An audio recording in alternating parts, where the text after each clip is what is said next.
این آستان چو باغ جنان پایدار باد، چون مهتاب در فلکش بر مدار باد، چون کو سرفراشته در روزگار باد، چون فرش بر ثبات خود امیدوار باد، تا ابر و باد و دور قمر گرم کار باد، دارالعلوم عالی دارالقرار باد، دارالعلوم عالی دارالقرار باد. بسم الله الرحمن الرحیم.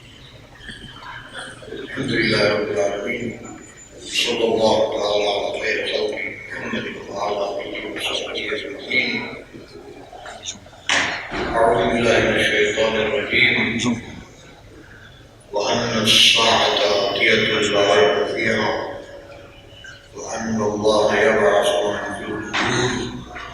صدق الله العظيم. درس گذشته بیان شد که قیامت بر دو قسم باشد. یکی قیامت صغری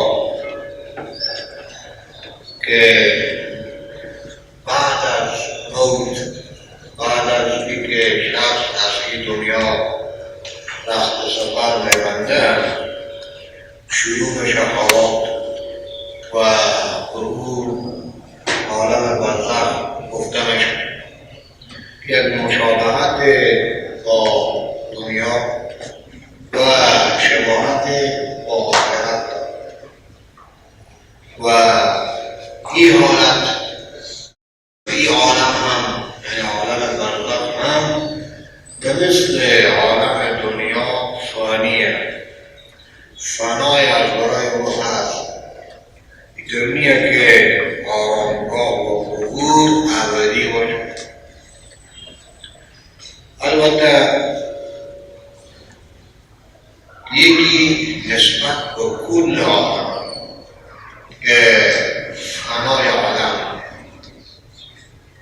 به او قیامت کبرا گفته میشه. حضرات علما رحمهم الله بیان میکنند به اعتبار حالات و حدیث که آواز مهیب و دلخراش و سحرگران زلزله‌خیز عالم خراب کن حضرت اسرافیل علیه السلام قیامت گفته بود. هنگامی که در سور بدن جناب حضرت اسرافیل علیه السلام یک نفخه شدید، یک آواز مهیبه که دلها و لرزه می‌آورد که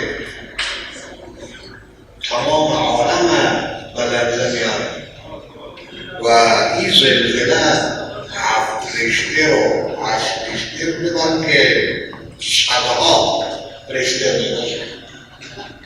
نه زلزله معمولی که بیا به 7-8 درجه رشته برسه، می‌بینیم که شهرها از بین شدنش، آبادی‌ها، صدها، هزارها کشته و زخمی به وجود می‌آید. هنگامی که جناب حضرت اسرافیل به دستور پروردگار بدنه، اونجی همگی عالم خراب می‌شود. پس تعریف دیگه از برای قیامت کبرا یعنی برهم زننده نظام علوی آسمان‌ها و نظام سفلی زمین و زمان همگی به هم می‌خورند. اذا الشمس كورت و اذا النجوم انكدرت و اذا الجبال سيرت و اذا العشار عطلت اذا السماء انفطرت و اذا الكواكب انتثرت القارعة ما القارعة و اذا السماء انشقت و اذنت لربها و حقت، اینها همگی همون قیامت کبرا که نظام علمی که با هم خود که قدر نباشه تقریبا در عالم اسباب نسبت به نظام سفلی که ما دارد، به عبارت دیگر مرگ عالم پیر این هم گفته میشه قیامت. قیامت صغرا نسبت به فرد بازمان چون ما در مقام قیامت اما قیامت کبرا همگی عالم از بین دلیل صوفی از بین دلیل که از هم رفتن و نظام خراب شدن و عالم فرایافتن.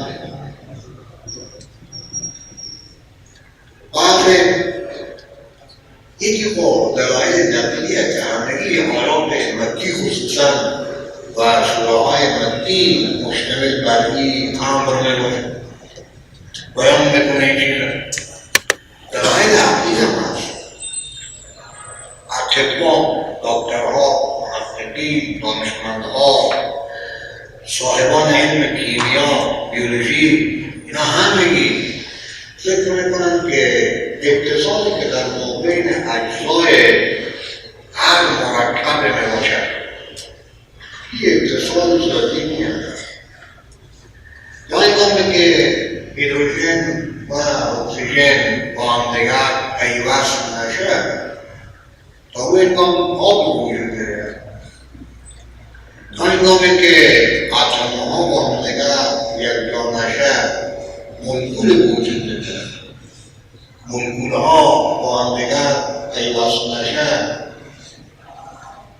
جزء و جسم بافت‌های وجود نمیاد، اعضا، اندام و جسم وجود نمیاد. اما آیا همین اتصالی که در مابین اتم‌ها میباشد، همین اتصالی که در مابین مولکول‌ها و اجزای یک مرکب میباشد، آیا اتصال ذاتی هست؟ ذات خود همین اتم‌ها تقاضا میکنه که با هم دیگر پیوست بشن. ذات هیدروژن و اکسیژن تقاضا میکنه که با هم دیگر پیوست باشه و از او آب وجود بیاد. چرا؟ اگر این اتصال ذاتی بود، قانون کلی اینه که مقتضای ذات تغییر نمیکنه. او چیزی که ذاتی یک چیز باشد، لازم ذاتی یک چیز حتی باشد، تغییر پذیر نیست. حالا که میبینیم آب بخار میشه و صورت تکتیف و تقریب، یعنی همین عالم همگی در حال تجزیه و تحلیل. از معلومه که اتصالها ذاتی اشیا نیست، بلکه یک متصل کننده میکنه. او متصل کننده خالق عالم، ذاتی که او را موجود کرده در میان همین اتم‌ها و مولکول‌ها و اندام و اعضا و اجزا یک اتصال وجود نداره. و چون که ذاتی نیست بلکه به ید بلاکیف پروردگار میباشد، همین اجزا و اتصال آنها، پس عاریتی شد دیگر. عاریت خود هر کس یعنی صاحب اون چیز میتونه هر وقتی که بخواه بگه.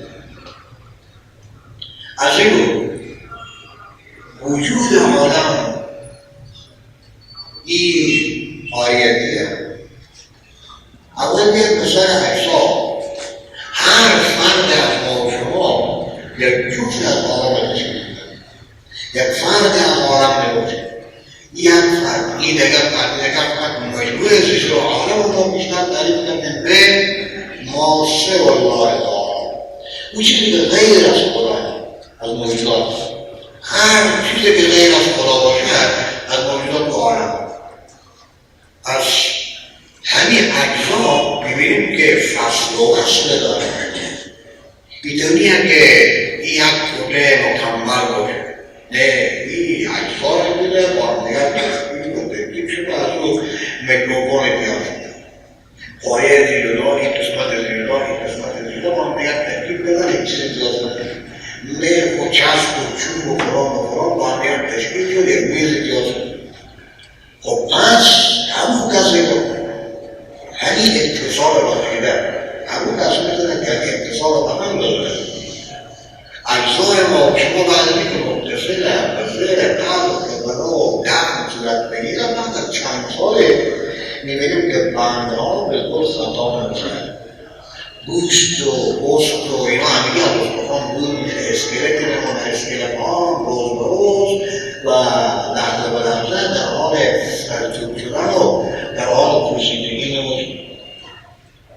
وقتی که همین اتصال و انفصال در اجزای عالم میاد، عالم مجموعه هم اجزای، پس در کل همین اتصال و انفصال وجود میاد. این نظم و نظام که در عالم میبینیم ذاتی نظام نیست، ذاتی عالم نیست. این که خورشید مجرده و فکردگر، پس خداوند تبارک و تعالی همگی نظام وجود آورده. پس هم خداوند تبارک و تعالی قادر به اینکه نظام رو برهم بکنه. اذا الشمس كورت، اذا السماء انفطرت و الحاقة ما الحاقة. الله یک چیزا علاوه بر این هر چیزی که ابتدای داشته باشه انتهای هم داره. قانون کلیه، هر اون چیزی که اول داشته باشه آخر هم داره. لحاظا عالم نبود، موجود شد، بدایت هم برای وجود، ابتدا هم برای وجود، پس نهایتی هم از برای وجود نباشد. نهایت عالم، اجل عالم یعنی قیامت، مرگ عالم یعنی قیامت. به این ترتیب اگر ما و شما سعی بکنیم می‌بینیم که خود همین ذرات هنگامی که با هم دیگر یک چیز تشکیل میدن، از این انسان ها نجار اگر ببینیم دیگه چیز اگر هر کسی که مرکب نباشه تشکیل دهنده، همین کسی که مونتاژ میکنه بسته‌بندی میکنه موتورسیکله، همین باز میتونه که موتورسیکل پس واجب کنه. لحاظا خداوند که این عالم با این نظام و به این طریق موجود کرده قادره به این که همین عالم اصل بیاید، اصل از بین میبره. ولیکن هر نیستی خود به دنبال خود هستی در پیدا کرد.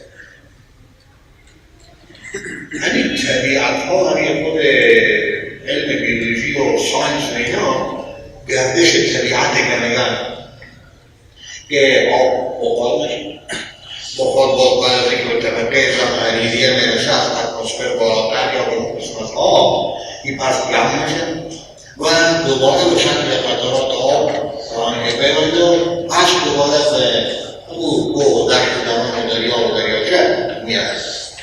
یعنی همون آبی که تبخیر شد و آب از بین رفت، از بین رفت این آب او شد یک بخاره. همین بخار پس برمیگرده به طرف خدا. بیشتر هم گفتیم که مردن نیستی و فنای محض نیست، تو بالکل نفر نیست. پیغمبر خدا علیه السلام هم می‌فرماید که همگی اجزای آدم و افراد انسانی بلکه حیوانی همگی اگر خواب میشه میره عجب و زناب وجد موجوده او باقی نمیمونه. او همون ماده تشکیل دهنده اصلی و مرکب و مشکل نباشد. مثل که دانه از بین میره، یکی که همه که دانه زمین از بین میره، همه که از بین میره چی میره؟ یه همون جز اصلی دانه، همون ماده اصلی همون باقی نمونه. از همون اصل نشأت میگیره، نشأت دانه میشه. از هر نیستی بعد از اون هستی دارد. همین هستی بعد از نیستی ظاهری میرم معاد گفتن. یک اتفاقت که همه که نظام برهم بخوره، برهم و درهم میره. یکی باز معاد پس دوباره عودت، مصدر بیبی بنی عودت، برگشت پس با حالت اول خود برگشتن. در مورد معاد که دو قسمه باشه، یکی معاد روحانی، دیگری معاد جسمانی. در مورد معاد روحی خب فلاسفه یونان در آخر در حکمت بحث دارد. هندوها نسبت به معاد روحی کارتون‌ها تیاد کرده و فیلم‌های سینمایی تیاد کرده و فلان.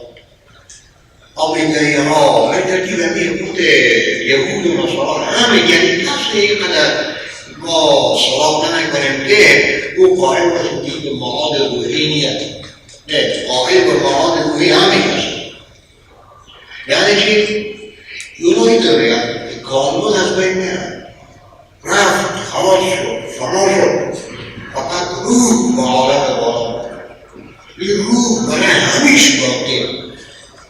اگر در این دنیا کارهای خوب کرده باشه، معلومات نیک حاصل کرده باشه، بر اساس همین معلوماتی که به او حاصل میشه و کارهای نیکی که به او کرده این لذت میبره. همین لذت یه امر روحی و وجدانیه. همین گفته میشه جنت روح. و اگر کارهای غلط کرده باشه، جود، تفاوت، ظلم، استبداد و دیگر کارهای زشت کرده باشه، و اون نیاز یه روح بعد که مجرد میشه از بدن دیقیت هیچ کدام حاله سرگرمی بزرگ پیدا نیست. از این دیقیت یعنی که مضموره، مضموم و مضمون همین روزی که به روح میاد این گفته میشه جهنم است. از قائل به عذاب روحانی و همچنین به خود جنت روحانی و یا به تعبیر دیگر قول به معاد روحانی تفسیر رو نمیتونه باشه که انکار کرده باشه مطلقا. ولیکن سخن به سر معاد جسمانی که آیا بعد از بیمردن و از بین رفتن باز هم دوباره زندگی جدید هست. کفار و مشرکین، یهودی‌ها، نصرانی‌ها و غیر از ملت مسلمان امت پیغمبر خدا علیه السلام قائل بودند که معاد جسمانی هم هست. در این دو فرقه قائل بودند بدن از بین میره و این با اجزای خاک و عالم یکسان میشه و دیگر برگشت نمیاد. این اصلا کسانی نیست که قائل به اقامت عالم همیشه بسر جا بود. این ما شما اجزای او را که دلیل و تبدیل می‌کنید روح رسوله. هندوها حتی یا فلاسفه حتی قائل به تناسق ارواح، روح همین نفر و همین من میره به طبق که نمی‌پیدا باشه، حتی به روح گربه و موش و سگ و دیگر به این اجساد میره. از این نفر نمیره روی پرواز میکنه، از روی گربه تولد میشه، چوچه گربه همین روح میره در قلب او داخل میشه.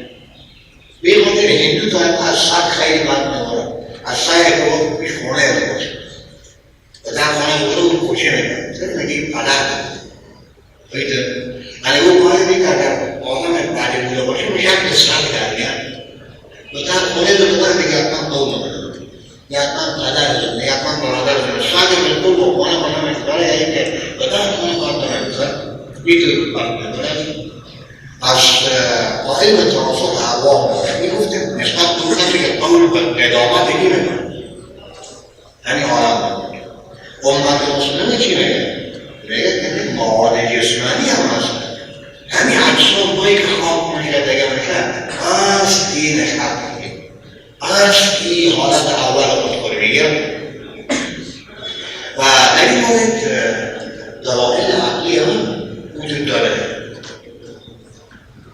یکی همین حالت زبانداران ولی امور دنیوی که خیلی توجه بکنید به نظر همیشه و فی انفسکم و فی الارض و السماء هر جا تفکر که صورت بگیرد یک نمونه حالت هست به این امر قرار نمونه همین حالت پادشاهان رو مد نظر قرار بده. فکر کنید هر پادشاهی که فکر کنید رو ببینیم حالات اینه که عرش دار، کرسی دار، میز، چرکی، قوی که مجلل و مشن یعنی عرش و کرسی هم داره هست و به این ترتیب پادشاه هست با وزیر دار وزیرها داره صدر اعظم داره باز وزیرها وزیر نمید صدر اعظم و صدر اعظم هر حکم فیصله تصویب و ترتیبات همون مواد انتخاب همون اجرا و عنوان قانون نافذ میشه. همین پادشاه لشکر هم داره حدود تا اینکه اگر کسی در برابر حکومت عقل اسلامی بغاوت بکنه با حدود لشکر خود رو از بین بکنه اون رو نابود کنه. همین پادشاه استخبارات هم داره یعنی پلیس مخفی استخبارات تا اینکه دیدگاه مردم باشه بین مردم باشد خیلی پوشیده به صورت عقید و بسامات و نشانه و فلان ندارن لباس عسکری و دیگر ندارن کسی رو نمیشناسن چرا؟ خاطری که حالت مردم مد نظر قرار کی در برابر حکومت چی میگه کی در برابر حکومت چی میگه این چه کار میکنه اون چه کار میکنه خلاف قانون خودش انجام نمیده تا اینکه اگر کسی خلاف قانون انجام داد بر ضد دولت و حکومت چیزی گفت تجیز نوار هم هست اون ثبت میکنه با میگیره پیش روی میکنه یعنی این دیده بودی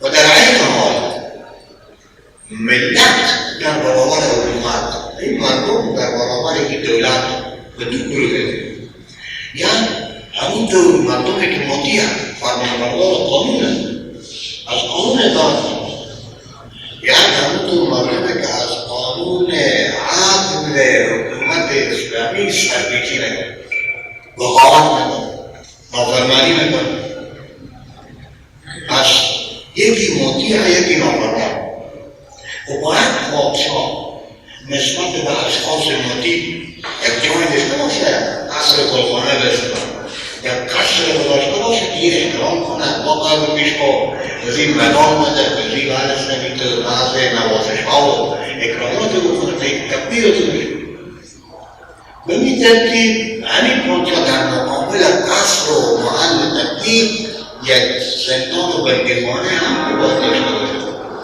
دیوانه دیگه به یکسان میاره مجرمین هم تاقیم و باقیم هم میباشه از باید یک بندیخانه داشته باشه که در این بندیخانه همون کسی که در برابر حکومت عدل اسلامی قیام میکنه اون که میگیره کشته شد میگیره اون بندیخانه رو خانه بنده لحاظا این مجرم باشه هر کدام اگر مطیع بگیری اگر مجرم بگیری مطیع هم چندین قسم داره رتبهات فرق میکنه از رتبه بندی میشه و یکی یک مدر مدال بده به یکی یک مدر بده به یکی کمتر به یکی بیشتر به یکی نوازش پولی بیشتر به یکی کمتر مجرمین همینطور قسم مجرمین یک مجرم با جرمهای سنگین خیلی سنگین هم جرمشون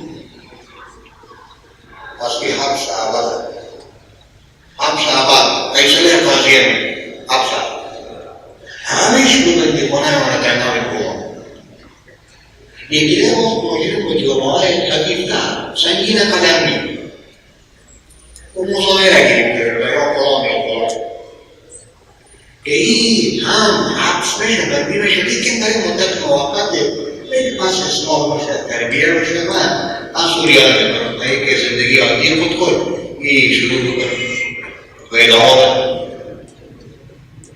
همین مجرمینه که جرم سنگینه داره باید تو گروه یکی سردسته رئیس مجرمین و رئیس همین دوستگان یکی دیگه مجرمانه که تابع علیه رگله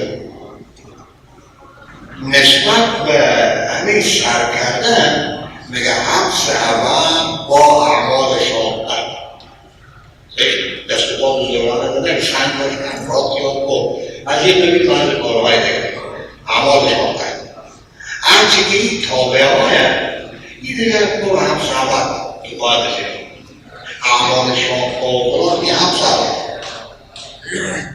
وقتی که همین طالبان که همین حدود نباشد نظام نباشد دولت و حکومتداری ندارد دولتی که ارتش ندارد دولتی که پلیس مخفی ندارد دولتی که بندیخانه ندارد دولتی که قصر ندارد دولتی که تقدیر و تعظیم ندارد دولتی که حالت مجرمین او بالکل بررسی نمیکرد حق مجرمه یا این جرم و گناه و آزاد بگرده دولت آدم باشید که اسم دولت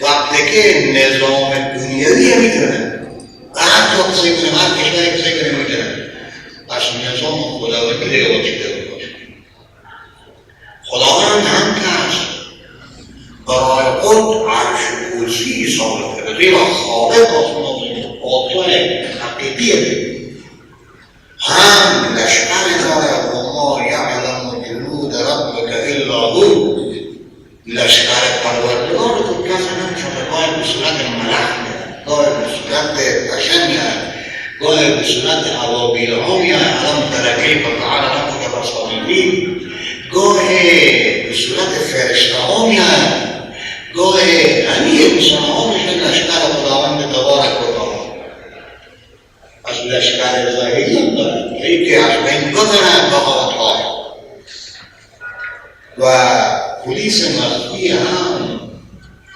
کرام الکاتبین نمیبینیم کرام الکاتبین دوی شانه چپ و راست هست هم کار که بکنن لدینا رقیب عتید لدیه رقیب عتید هر کس دویش زدو ملک مراقب اعمال نمیبینیم لیکن دور میبینن ترسط میکنن و نوشته میکنن ضبط میکنن این چه کار کرد چه کار کرد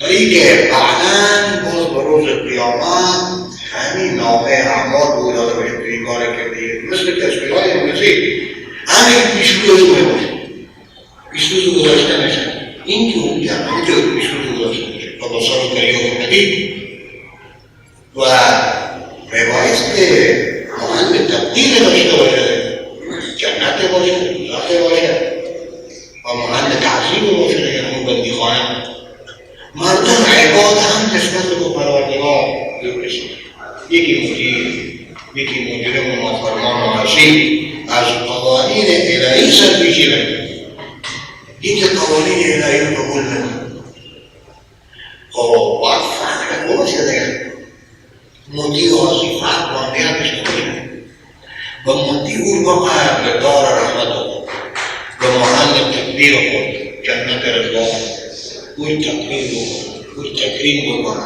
اون انواع اقسام نعمت ها رو بده باز درجه ها قد میکنه پیغمبر ها جدا خب هر کدام درجه داره تلک رسول فضلنا دمال بعض اولیاء و اتقیاء و صحابه و دیگه عوام و خواص داره هر کدام درجه بده اعتبار این اطاعت و مجرم دو قسم مجرمه یک مجرم عادیه مسلمان هست گناهی کرده مسلمان شراب خورده یک کار خلاف شریعت میکنه لیکن با کفر نمیرسه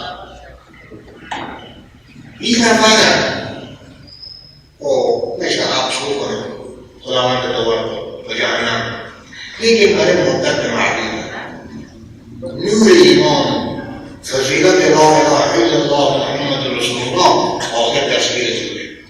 از جهنم بیرون. چنانچه این موضوع بعد ما در بخش شفاعت می‌آید. یکی از جرم کلام با قوت کبرا که عبارت از نپذیرفتن خالق خدا رو نمی‌پذیره. با خدا سر مقابله برداشت که انا ربکم الاعلی بگه با یکی دیگه و یکی دیگه. از این کفر کرده. کفر جرم عظیم. این الشرک لظلم عظیم. شرک جرم بزرگه. ان الله لا یغفر ان یشرک به و یغفر ما دون ذلک لمن یشاء. شرک نمی‌پذیره و او بخشش نداره. و این باز تابعین هم داره. ابوجهل شرک میکنن، کفر میکنن در مقابل پیامبر و در مقابل دین. یا کاری دیگه هم هست دنباله ردرو اون کافر لیکن این باز ضال و مضل. او یکی فقط ضال و مضل نمیاد. هر دو حبس عبد لیکن یکی حبس عبد با اعمال شاق صحابه و سعودا یعنی با اعمال شاق حبس عبد با اعمال شاق. یکی دیگرش حبس عبد در جهنم عذاب خود کنه میگیره. او یکی زهرین میبینه دو برابر هم بخاطر ضال بودن و گمراه بودن رو هم بخاطر گمراه کننده بودن او گمراه کننده همش. این باز فقط بخاطر گمراهی او که دین اسلام نپذیرفته از حبس عبد خبر بوده که در باز درکها فرق نکنه. همین گفته خب وقتی گفتیم حالت زمانباران سعی بکنیم هم لازم داره که بعد از این دنیا یک معاد خود بعد از قیامت یک معاد و پس برداشت خود باشه. به این که ناز و نخته نکنم هرچه خبیث ناز و نخته نکنم هرچه که متدین هم زیر دست کنم تمیز نمیاد که چاپلوس متمدد دگر همون میبینی به سر کرسی میشینن. یکی دیگه هست که کپ حق کنه یا این که اطاعت و فرمانبرداری میکنه او میبینیم زیر دست تحت دست مظلومم باید سترگیده.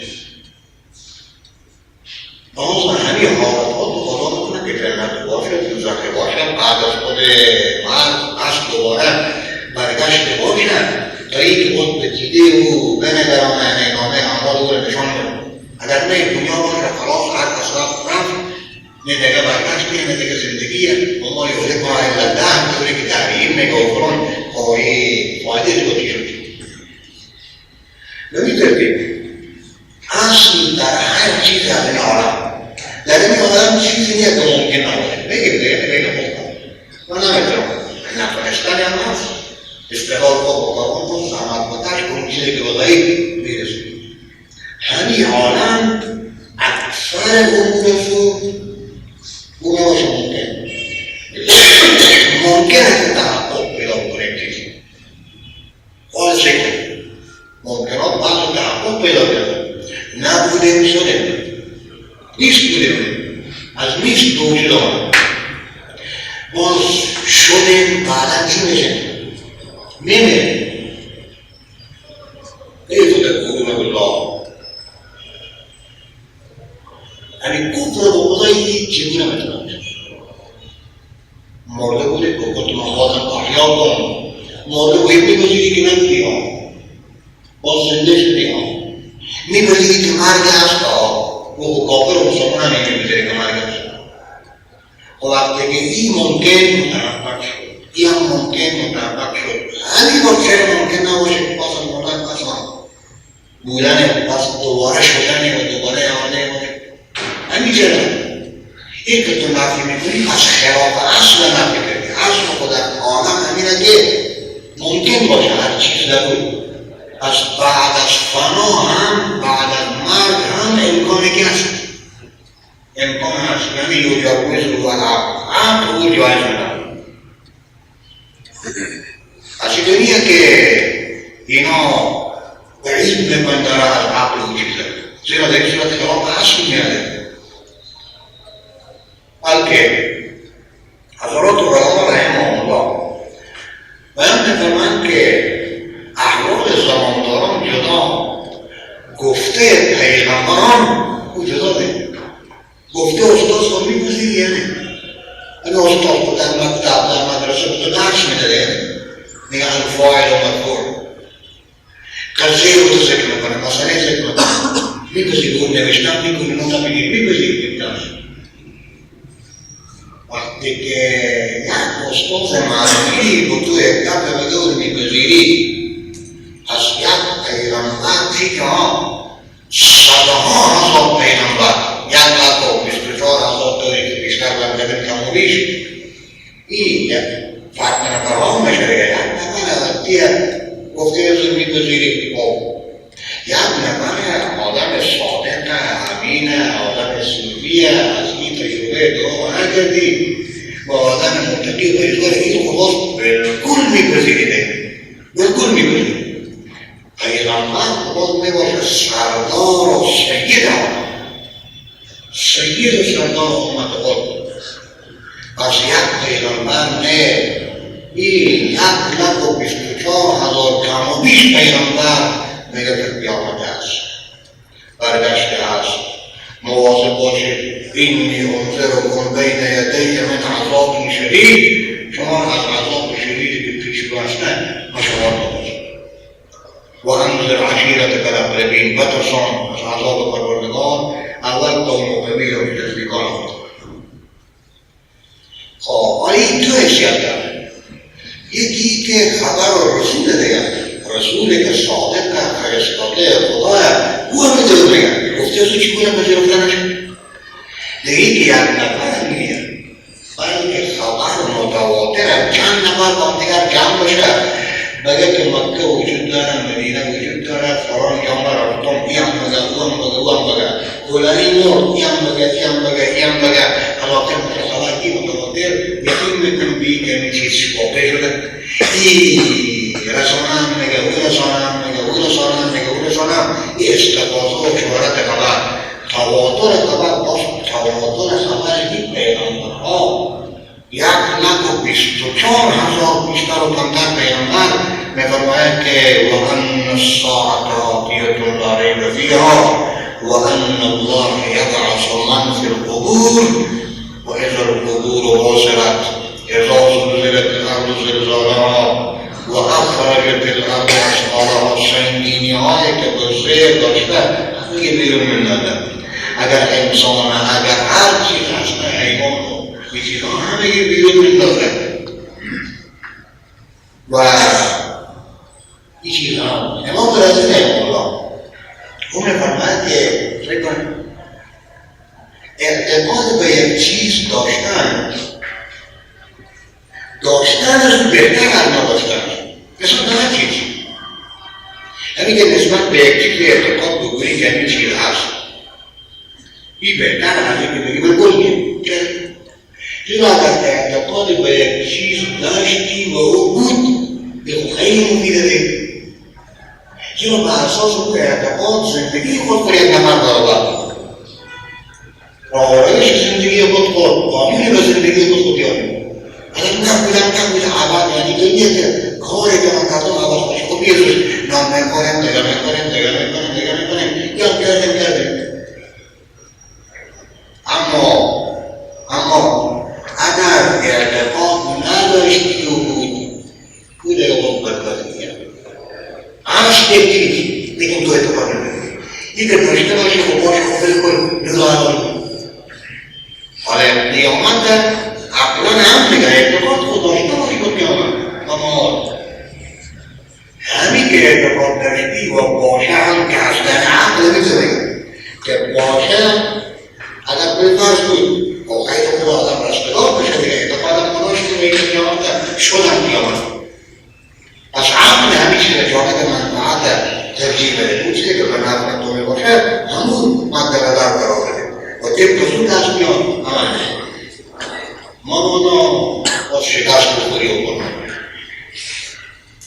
و لیکن در این حال نمونه های هم هست دنیا به یک عقلی بگیریم در همین دنیا نمونه های از قیامت پروردگار موجود به صورت با طرف کسی بکنیم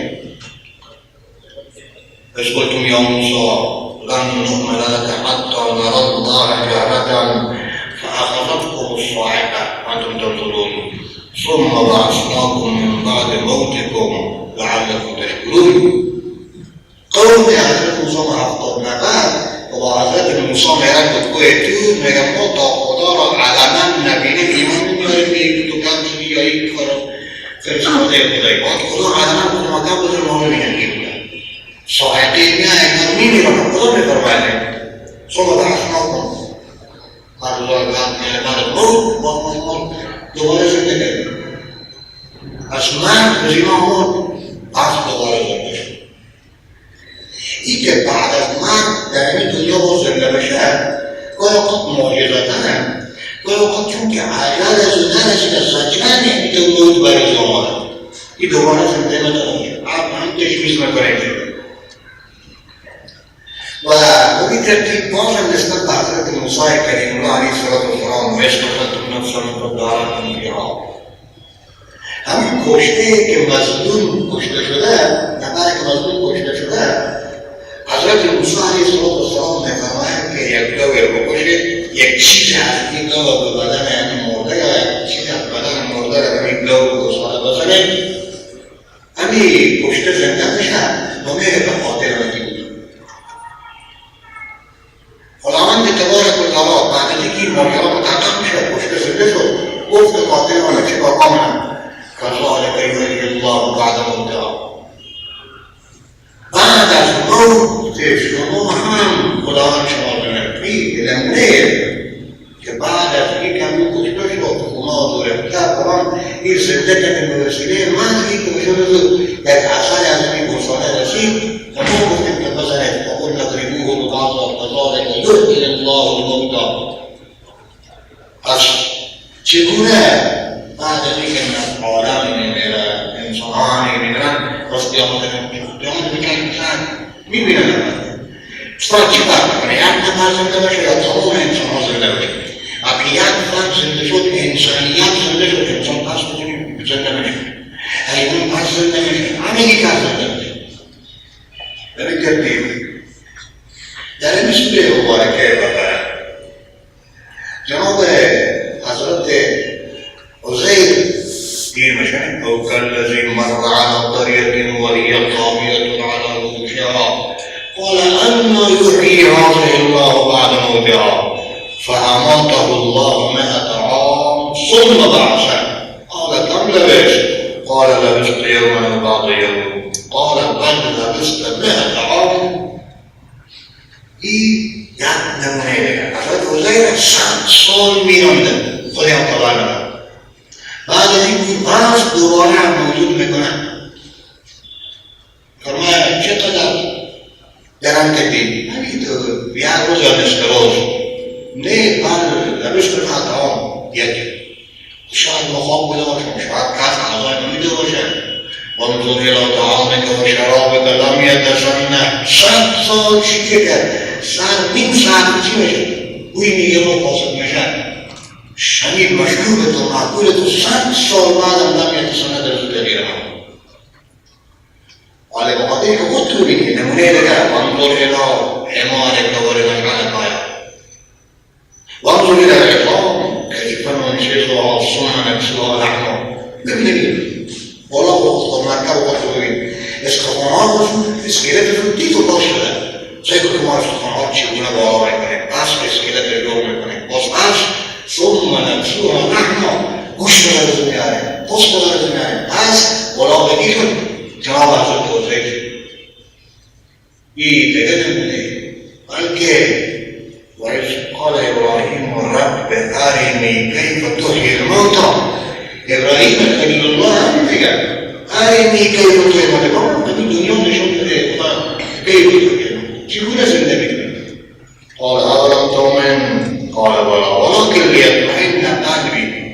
ایمان استدلالی یا ایمان دی باشه ایمان خود وجدانی باشه از استدلال برم به طرف عین الیقین و عقل الیقین بیشتر اطمینان قلبی و خود اربعة من الطیر 4 حیوان پرنده بگی فصرون ایلیکمان بکن و خلق مثل که گوشتر چی میکنن؟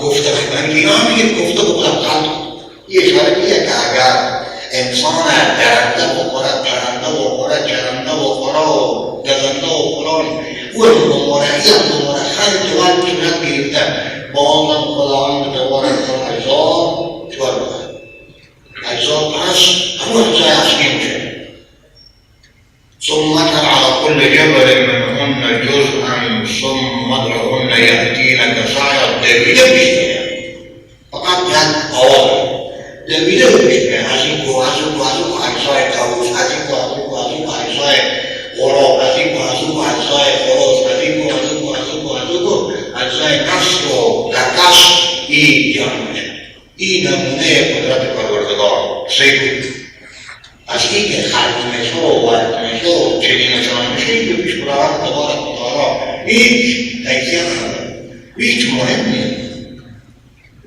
این که باز اعاده شیء اهون من الجهل من الابتداء یعنی که رسام سیدت رسام این اول به نقاط که یک نقاشی بکن که تابعه هیچ کس نداره باشه این باز به نمایشگاه بین‌المللی بگذاره چند میلیون دلار قیمت خود سالها بکنه لیکن بعد از اینکه کسی موفقی و کارا کنه دوباره این نموز میتونه بکشنه چی که بهتر از جمعه از بر خداوند تبارک که اول خلقت تو چگونه تو پیدا کردن خودت میگی ولا این سألتهم من خلق السماوات والارض ليقولون الله تو کی پیدا کرده خدا وقتی خدا تو پیدا کرد از نیست پس داد همین خدا دوباره قادر میاد ولی که پس دوباره تو از نیست باز دوباره برس میاد از عدم به سوال وجود دوباره میاد چرا میاد از خواب کعبه رو بالکل معلومه دیگه